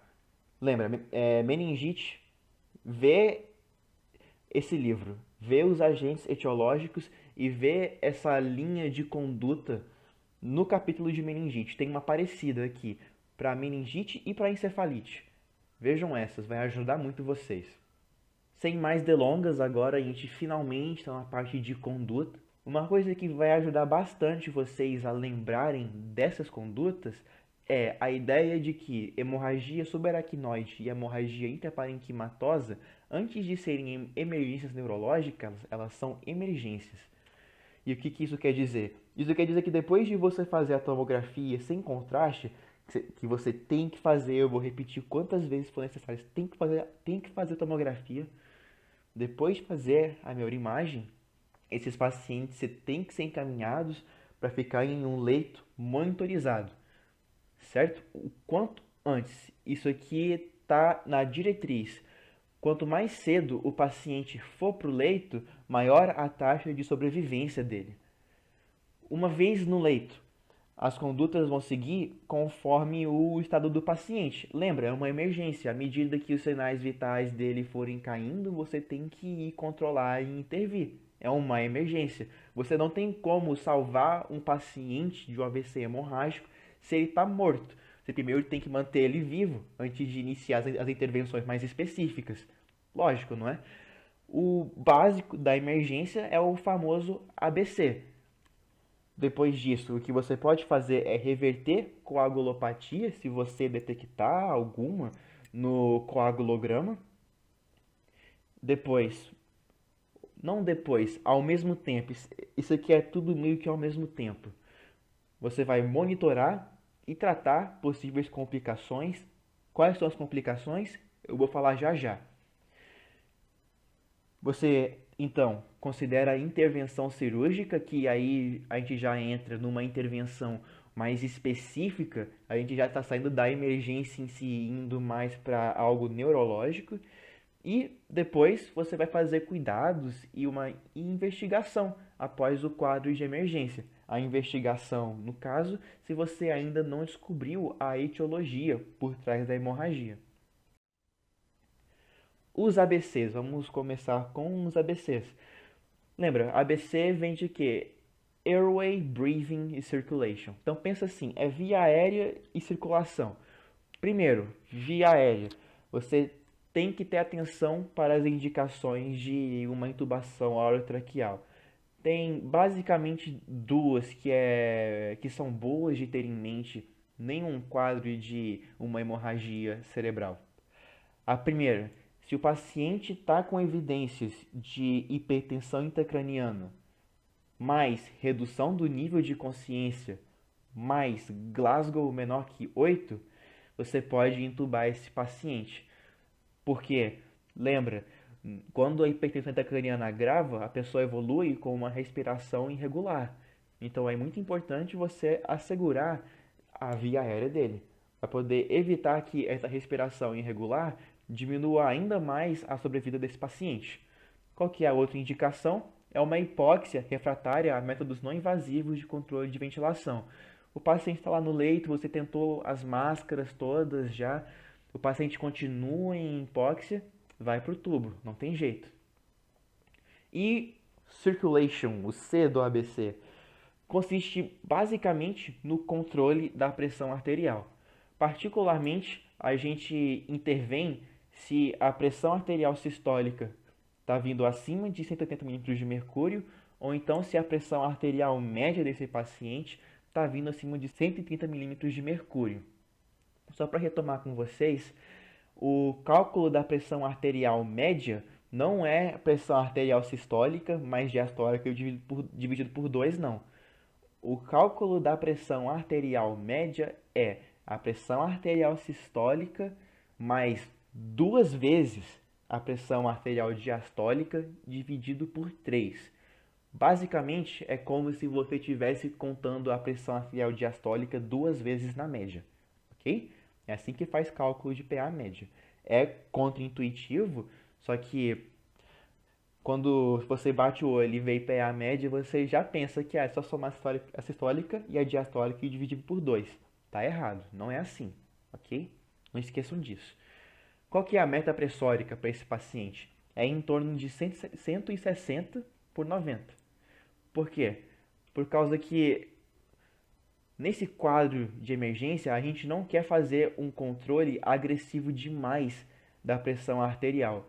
Inclusive, um cuidado que a gente tem que ter, especialmente nos pacientes com hipertensão intracraniana, é em reduzir a pressão abaixo de 90. E se não abaixo de 90, reduções acentuadas demais. Às vezes você não reduziu até 90, mas você reduziu de 220 para 140. Essa é uma redução muito brusca. E por que a gente se preocupa com isso? Não esquece que um perigo muito importante dessas hemorragias é a diminuição da perfusão cerebral. E, de novo, como é que é o cálculo de perfusão cerebral global? É a pressão arterial menos a pressão intracraniana. Se você diminui a pressão arterial demais nesses pacientes, você pode colocar eles em risco de uma hipoperfusão cerebral global preocupante, certo? Você vai diminuir a perfusão do cérebro se você diminuir a pressão arterial demais.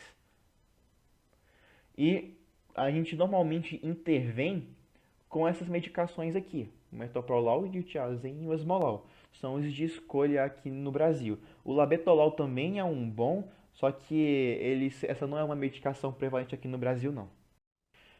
Em relação à coagulopatia, se você detectou uma coagulopatia, como é que você reverte ela no quadro de emergência? Tem duas coisas que você pode fazer. A primeira é reverter a anticoagulação oral. Se o paciente está usando alguma medicação ou então acabou de receber alguma medicação por qualquer motivo que colocou ele em um estado de menor coagulabilidade do sangue. E a outra coisa que a gente pode fazer é a terapia hemostática. Eu vou falar já já da terapia hemostática com mais detalhe. Primeiro, reversão da anticoagulação. E nem eu falei, quais são os agentes que normalmente vão estar causando uma anticoagulação oral além da conta? É a varfarina, a heparina e a alteplase. Lembra? Lá do AVC isquêmico, de novo a alteplase voltando aqui. Lembra que a gente gosta de pedir um coagulograma antes de iniciar uma alteplase? É justamente para poder evitar isso aqui, entendeu? Pensa, agora é um paciente que evoluiu para uma hemorragia e está pouco coagulado. A gente não quer isso. Os agentes que você vai usar, os agentes farmacológicos, isso é, que você vai usar para poder reverter a anticoagulação, variam de acordo com o agente causador dela. Pode ser desde um agente farmacológico específico até simplesmente um plasma fresco. A meta para esse paciente aqui é um INR menor que 1,4. Todo mundo lembra como é que calcula o INR? O INR ele é o tempo de protrombina desse paciente dividido pelo tempo de protrombina de um paciente normal, certo? No caso, um tempo de protrombina muito alto do paciente significa que o sangue dele demora mais para coagular. Então, o INR dele fica alto. Então, quanto maior o INR, menos coagulatório está o sangue dele. E, só para retomar então, a meta dele é abaixo de 1,4. O normal é em torno de 1,1. Você não precisa colocar ele até 1,1. A meta é 1,4. Entrando agora na terapia hemostática, ela, diferente da anticoagulação oral, que reverte uma anticoagulação feita por alguma medicação ou por algum fármaco, diferente dessa, na terapia hemostática, a gente vai intervir com um agente que não é específico para combater um anticoagulante. É um agente que, por si só, vai corrigir a anticoagulação, qualquer que a causa dela seja, certo? E qual que é esse agente que a gente vai usar aqui? É o fator 7 ativado recombinante, que é um fator de coagulação produzido por meio de engenharia genética. Ele é artificial. Ele é feito para poder imitar o fator 7 de coagulação que a gente já tem no corpo. Só que o que a gente tem no corpo, assim como os vários outros fatores de coagulação, eles dependem um do outro na cascata de coagulação. Esse fator ativado recombinante vai conseguir iniciar um processo pró-coagulatório por si só. E o uso dele está associado com a redução da expansão do hematoma cerebral. O problema é que ele também vem associado com uma pior evolução clínica do paciente. Portanto, a terapia hemostática ainda é muito controversa e nem sempre é feita. Ainda tem estudos sendo feitos para poder avaliar a eficácia da terapia hemostática e se realmente compensa fazer ela ou não. A anticoagulação oral não tem segredo, pode fazer. A terapia hemostática que é controversa. Vamos entrar agora na monitorização e também no tratamento de possíveis complicações dessas hemorragias. A complicação mais perigosa que tem nessas hemorragias é o agravamento da hipertensão intracraniana, algo normalmente atribuído à hemorragia intraparenquimatosa, mas a hemorragia subaracnoide também pode ter. Uma outra complicação importante é a hidrocefalia. Para quem não lembra, hidrocefalia é o acúmulo de líquido cerebroespinhal dentro dos ventrículos cerebrais. E isso normalmente acontece por causa da hemorragia subaracnoide. Por quê? Tem dois mecanismos na hemorragia subaracnoide que levam à hidrocefalia. O primeiro é o extravasamento de sangue dentro do espaço ventricular. Lá dentro, esse sangue pode acabar formando um coágulo e obstruindo o fluxo de LCR, levando à hidrocefalia. Esse costuma ser um mecanismo agudo de hidrocefalia. O outro mecanismo é crônico, é algo que normalmente vai acontecer depois do evento de emergência, que é uma hidrocefalia pelo acúmulo de sangue dentro das trabéculas aracnoides. O que são as trabéculas aracnoides? São projeções da aracnoide na qual o líquido cerebroespinhal é reabsorvido de volta para o sangue. Então é onde ele é drenado de volta. E pensa, se a drenagem do líquido cerebroespinhal está comprometida, a tendência é que ele se acumule, levando à hidrocefalia. Só que isso leva mais tempo. No caso do coágulo, causando uma obstrução no sistema ventricular, a hidrocefalia acontece bem mais rápido. De qualquer forma, independente de quais duas acontecer, é uma complicação que você tem que dar uma conduta, porque a hidrocefalia pode causar o agravamento da hipertensão intracraniana. O líquido cerebroespinhal não está sendo drenado adequadamente, ou então ele está acumulando dentro dos ventrículos. Isso vai aumentar a pressão dentro do crânio, porque está ocupando espaço. Uma outra complicação particularmente fatal são vasoespasmos, é uma complicação atribuída também à hemorragia subaracnoide, particularmente pela irritação desses vasos. Eu vou falar direitinho já já dos vasoespasmos, tá? Outra complicação ainda, crises epilépticas. Esses pacientes eles estão em um estado de estresse muito grande.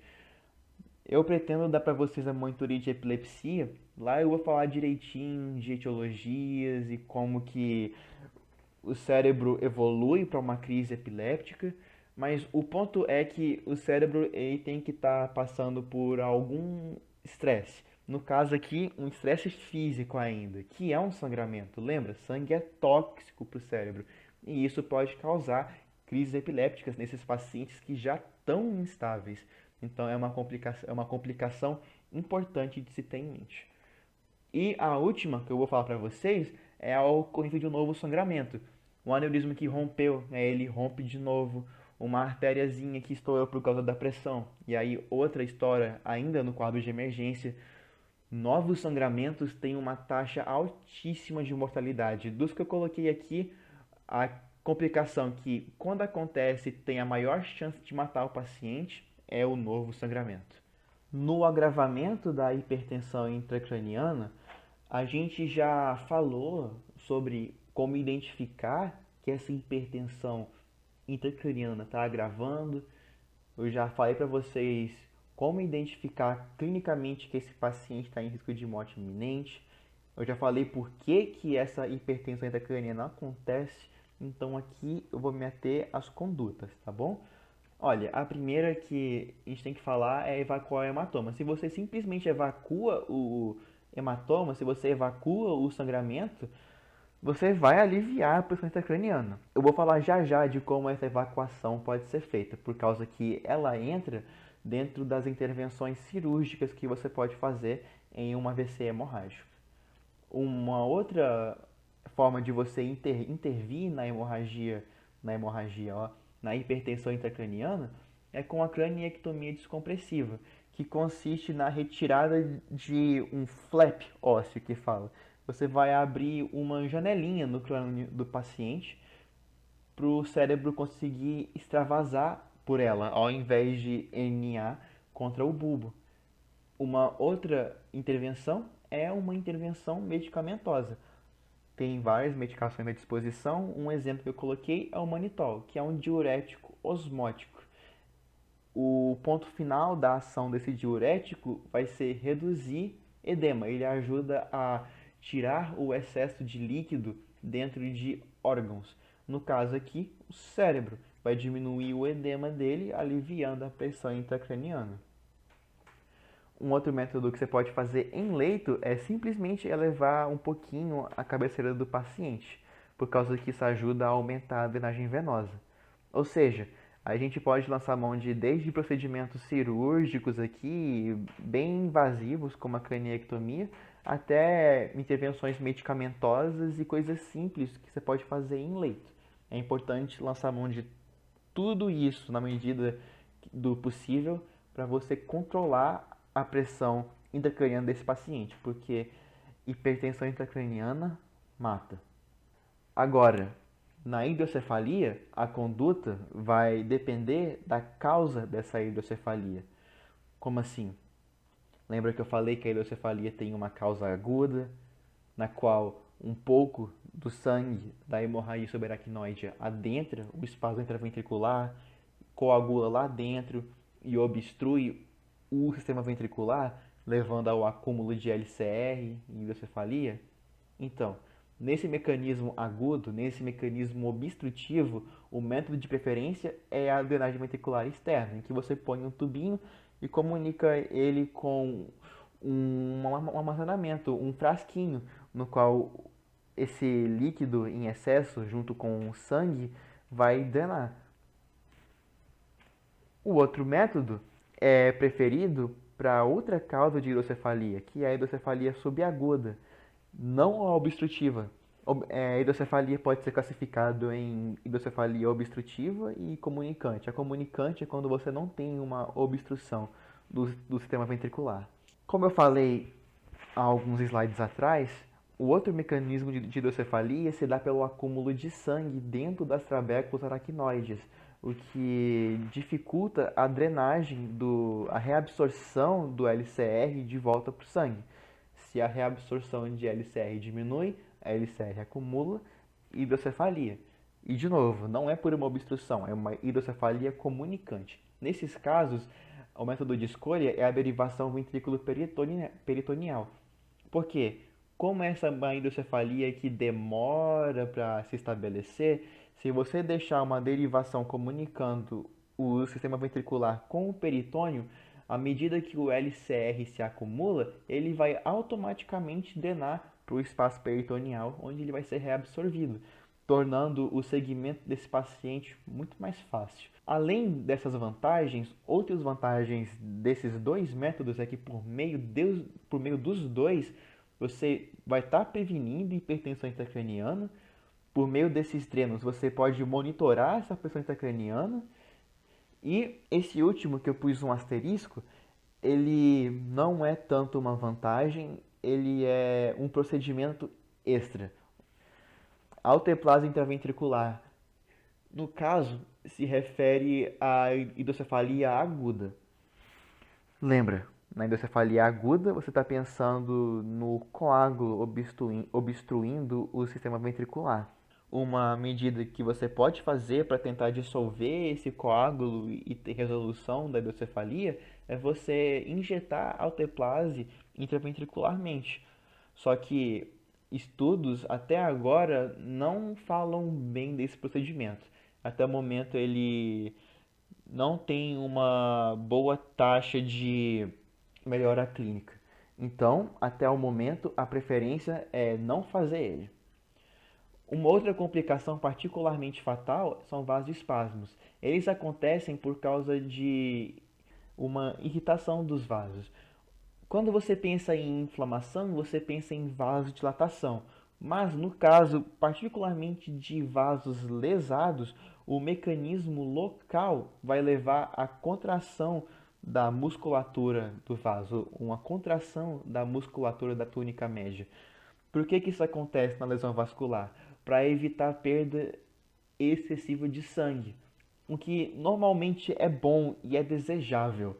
Só que se isso acontece em excesso, se isso acontece com força demais, esses vasos podem se contrair tanto que eles vão entrar em um espasmo forte a ponto de causar isquemia do tecido cerebral. E aí já não compensa mais. Esses vasoespasmos podem ser detectados em um Doppler transcraniano. O Doppler transcraniano ele avalia a velocidade de fluxo dentro dos vasos. E como é que vai estar essa velocidade dentro desses vasos em espasmo? Vai estar aumentada ou diminuída? Para quem lembra de física do cursinho, vai estar aumentadíssimo o fluxo sanguíneo dentro desses vasos. Lembra quando você vai aguar as plantas da sua casa e você coloca o seu dedo na ponta da mangueira para a água ir mais longe?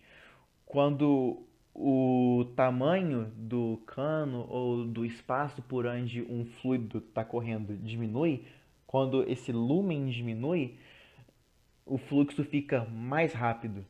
Só que o que você faz ao mesmo tempo, você aumenta a resistência à passagem do fluido. Então, qual que são os efeitos finais? Tem menos fluido passando, mas o pouco que está passando mais rápido. O mesmo vai acontecer aqui nos vasoespasmos. Tem pouco sangue chegando, porque alta resistência vascular. Só que apesar de ter pouco sangue, esse pouco sangue está passando muito rápido e o Doppler transcraniano detecta isso. E como você trata? Você trata com nifedipino, uma hipertensão arterial sistêmica induzida para tentar impedir a isquemia do tecido cerebral que esses vasos eram para irrigar. E o método mais invasivo que você pode lançar a mão é a administração intraarterial de alguns agentes farmacológicos vasodilatadores. Eu não vou entrar nas nuances não, porque isso aqui é algo bem mais específico de vasoespasmos mesmo. O que você tem que lembrar é que vasoespasmos são uma complicação atribuída à hemorragia subaracnoide. Você pode detectar com um Doppler transcraniano pelo aumento do fluxo sanguíneo nesses vasos e é uma complicação fatal. Nas crises epilépticas, o cuidado que você precisa ter com esse paciente é a possibilidade de evolução para um status epilépticos, que é uma condição que pode ser fatal, especialmente nesse paciente que já está instável. O que é o status epilépticos? É uma crise epiléptica que dura mais de 30 minutos. A intervenção que você normalmente vai fazer é com o uso de drogas antiepilépticas, é bem intuitivo. No status epilépticos é um pouco mais complicado, tem uma linha de conduta mais longa que você tem que seguir. Eu vou falar disso na minha próxima monitoria, ok? E só para listar algumas outras complicações, a gente tem um sangramento novo, que, de novo, é uma causa altíssima de mortalidade. quando ele acontece. A gente tem a pirexia, que é um aumento acentuado da temperatura corporal, que é uma complicação por causa que ela aumenta o risco de crises epilépticas e vasoespasmos. Ou seja, até mesmo uma coisa tão simples quanto temperatura corporal é algo que você tem que ter atenção nesse quadro de emergência. E entre outras complicações que esses pacientes podem vir a ter. Das mais importantes, eu já falei. Agora vamos sair do quadro de emergência, emergência mesmo, e ir para o quadro de emergência neurológica. Vamos falar agora de intervenções mais específicas que você pode fazer para essas hemorragias. Primeiro, na hemorragia intraparenquimatosa. A primeira, logo de cara, é você simplesmente fazer a derivação ventricular externa para drenar a LCR. Isso é especialmente indicado nos pacientes com hidrocefalia e redução do nível de consciência, por causa que isso está indicando que ele está com uma hipertensão intracraniana severa. O outro método cirúrgico que você pode fazer é a drenagem do hematoma. Tem vários métodos de drenagem de hematomas. Tem dois promissores, o MIST e o MIS. O MIS vem de Minimally Invasive Surgery. Vocês podem jogar isso na internet e ver, tá bom? Eu não acho que compensa eu colocar um vídeo agora no meio da aula, porque ela tá longa já. E eu não acho que o vídeo ia acrescentar informações úteis agora para vocês, por causa que vocês não precisam saber as nuances desses procedimentos agora. E só para deixar bem claro, isso é uma área ainda muito nova e sujeita a muita pesquisa da neurologia. Às vezes um método cirúrgico que esse mês é altamente promissor, mês que vem já está no saco, entendeu? Às vezes sai um artigo falando de uma alta taxa de complicações atribuídas ao procedimento e cai por terra, entendeu? É uma área de informações muito voláteis. Falando agora das intervenções que podemos tomar na hemorragia subaracnoide, vamos falar das intervenções que podemos tomar no caso dos aneurismas. O mais clássico, o método de intervenção mais clássico é a clipagem. A clipagem consiste em você abrir o crânio do paciente e achar um aneurisma e colocar um clipe na base dele, impedindo o sangue de continuar entrando no aneurisma e impedindo sangramentos e ressangramentos. É um método bem simples pensando assim, mas por causa que você precisa abrir o crânio do paciente, não é um procedimento que você consegue fazer em qualquer pessoa, não. A preferência é um paciente jovem, hemodinamicamente estável e ainda por cima não é um método que você consegue fazer para qualquer tipo de aneurisma. Tem que ser um aneurisma que você consegue acessar pela cirurgia. Tem que ser um aneurisma que você consegue ver depois de abrir o crânio do paciente. Se for um aneurisma que está muito dentro, em um lugar que você não consegue acessar pela cirurgia, não adianta. Agora, essas não são limitações do próximo método, que é o método de embolização endovascular. Porque esse método não tem que abrir o crânio do paciente, você vai usar um catéter. Você vai achar esse aneurisma, você vai levar o catéter até esse aneurisma e uma vez lá você vai colocar dentro do aneurisma bobinas de metal, você vai colocar um cabinho lá dentro. Aí ele vai formar um novelo lá dentro, entendeu? E vai entupir o aneurisma. Você vai entupir um aneurisma com bobinas de metal. Vai ter o mesmo efeito. E as vantagens é que você não precisa de um paciente hemodinamicamente estável, por causa que isso aqui não é um método com tantos riscos em relação ao método de clipagem. E é um método que você pode fazer em qualquer artéria. Não tem que ser uma artéria que você consegue acessar cirurgicamente. O cateter consegue te levar até onde o aneurisma estiver, independente da artéria que ele está, certo?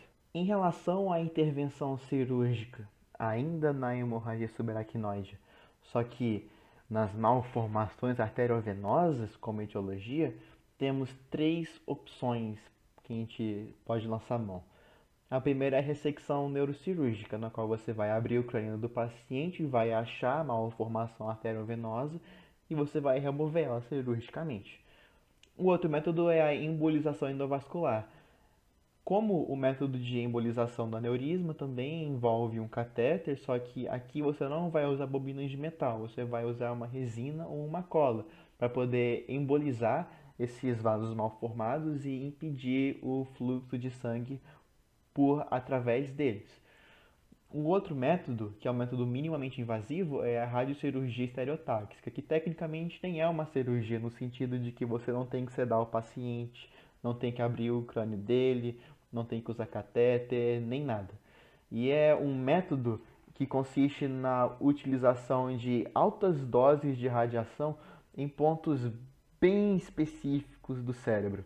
A ideia é você fazer uma lesão controlada dessas malformações arteriovenosas para que elas percam tamanho e fiquem cada vez menos significativas, por assim dizer. Esse método de radiocirurgia estereotáxica é mais eficaz após a embolização endovascular. Por quê? A radiocirurgia estereotáxica, como eu falei, ela atua em pontos muito pequenos do cérebro. Então, ela é mais eficaz em malformações arteriovenosas pequenas. E acontece que na embolização endovascular, você acaba diminuindo o tamanho da malformação arteriovenosa, por causa que ela vai atrofiar depois desse procedimento.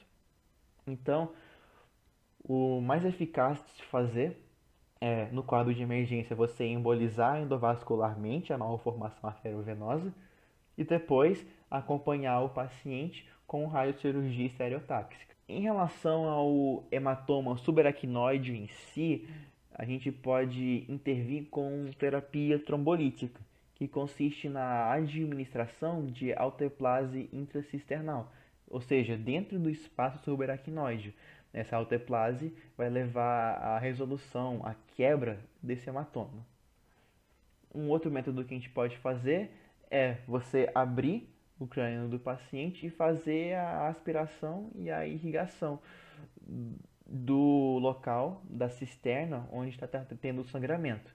O problema é que lembra, é uma meninge, e é uma meninge muito sensível. O risco de trauma iatrogênico é considerável.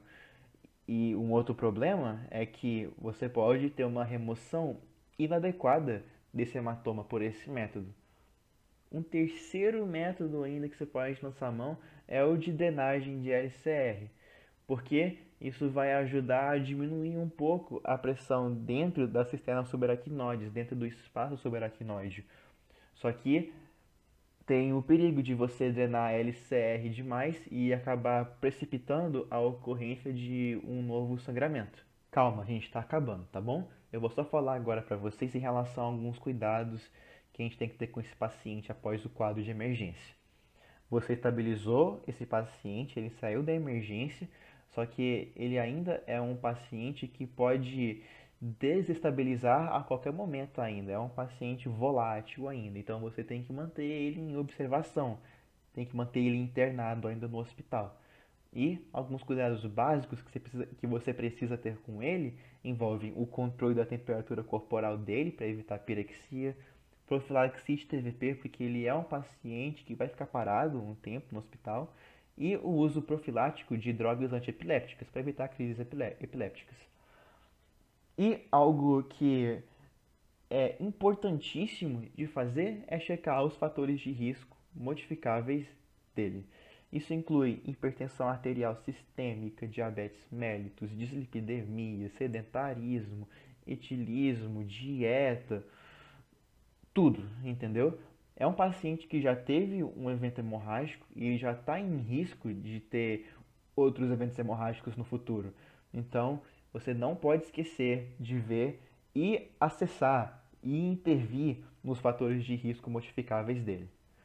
Em relação à investigação, é algo que você vai fazer se você ainda não descobriu a etiologia do paciente, que é uma possibilidade. De novo, você nem sempre vai descobrir a etiologia logo de cara no quadro de emergência. Tem vários exames que você pode lançar a mão aqui, incluindo desde hemocultura na suspeita de alguma endocardite infecciosa, testes genéticos para descobrir causas raras de coagulopatias e a própria ressonância magnética entra aqui também. mas tem muitos outros, tá bom? Tem várias etiologias que você pode investigar aqui. E uma outra coisa que você não pode esquecer é a reabilitação do paciente. É um paciente que provavelmente vai evoluir com sequelas, particularmente no caso de hemorragia intraparenquimatosa, e você não pode esquecer de encaminhar ele para ele fazer a reabilitação, para ele tentar recuperar ou então tentar evitar perder ainda mais a independência dele. E é isso, viu, galera? Muito bem para você que conseguiu assistir até o final, que teve a paciência de escutar a minha voz até agora. Se der tudo certo, eu vou conseguir disponibilizar para vocês a monitoria de epilepsia antes da prova de vocês. Eu não acho que eu vou conseguir fazer uma monitoria de meningite para vocês, mas lembrem do que eu falei. Eu vou mandar o livro para vocês, se vocês já não tiverem ele. Vejam as linhas de conduta da meningite e decorem os agentes etiológicos. Não sei se vocês têm a prova da minha turma. Se não tiverem, eu posso mandar também, porque na prova da minha turma foi isso que caiu de meningite.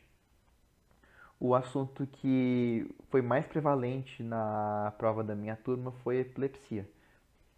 Agora, eu sei que a Mônica vai dar outro assunto, né? Um assunto para vocês que ela não deu para minha turma, que acredito que é síncope, eu acho. E o ponto é que eu não acho que vou conseguir dar uma monitoria de síncope a tempo, não. Por causa que a prova de vocês parece que vai ser no começo de junho. Eu vou ter minha prova de internato dia 10 de junho.